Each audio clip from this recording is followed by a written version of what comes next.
যুক্তরাষ্ট্রের ক্যালিফোর্নিয়া অঙ্গরাজ্যের Los Angeles শহরের ভয়াবহ দাবানলে অন্তত 2 জনের মৃত্যু হয়েছে, সেই সঙ্গে আরও বেশ কয়েকজন আহত হয়েছেন বলে খবর পাওয়া গেছে। লস অ্যাঞ্জেলেস ফায়ার সার্ভিসের বরাতে এই খবর জানিয়েছেন CNN. Los Angeles fire service বিভাগের প্রধান অ্যান্থনি ম্যারোনি জানিয়েছেন, পালিসেস ও ইটন এলাকায় 2টি দাবানলে 7,000-এর বেশি এলাকা পুড়ে গেছে। তিনি আরও জানান, ইটন এলাকার আগুনে 2টি প্রাণহানির খবর পাওয়া গেছে এবং পালিসেসের আগুনে একটি উল্লেখযোগ্য সংখ্যক মানুষ আহত হয়েছেন। 24 ঘন্টা পার হলেও লস অ্যাঞ্জেলেস দাবানল নিয়ন্ত্রণে আসেনি, বরং আরও অবনতি হয়েছে।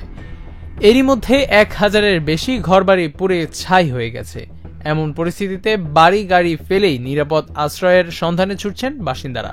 বনের অন্যান্য আগুনের ঘটনার মতোই মঙ্গলবার 7 জানুয়ারি লস অ্যাঞ্জেলেসে আগুন লাগে। আগুন লাগার কয়েক ঘন্টার মধ্যেই তা ঝোড়ো বাতাসের কারণে ভয়াবহ হয়ে ওঠে।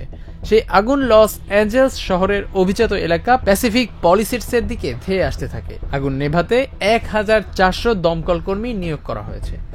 অত্যাধুনিক সব সরঞ্জাম নিয়ে আগুন নেভানোর কাজ করছেন তারা। এরপরও নিয়ন্ত্রণে আসছে না আগুন। শহরের পশ্চিমে ছোট একটি এলাকায় দাবানল শুরু হলেও মাত্র 24 ঘন্টার মধ্যে এতে প্রায় 7,000 একর এলাকা পুড়ে ছাই হয়ে গেছে। কমপক্ষে 30,000 বাসিন্দাকে নিরাপদ আশ্রয়ে সরে যাওয়ার নির্দেশ দেওয়া হয়েছে। একজন বাসিন্দা বলেছেন, দমকল কর্মীরা লোকজনকে তাদের গাড়ি থেকে বের হয়ে যেতে বলেছেন। জুবায়ের জারির, হ্যাভেন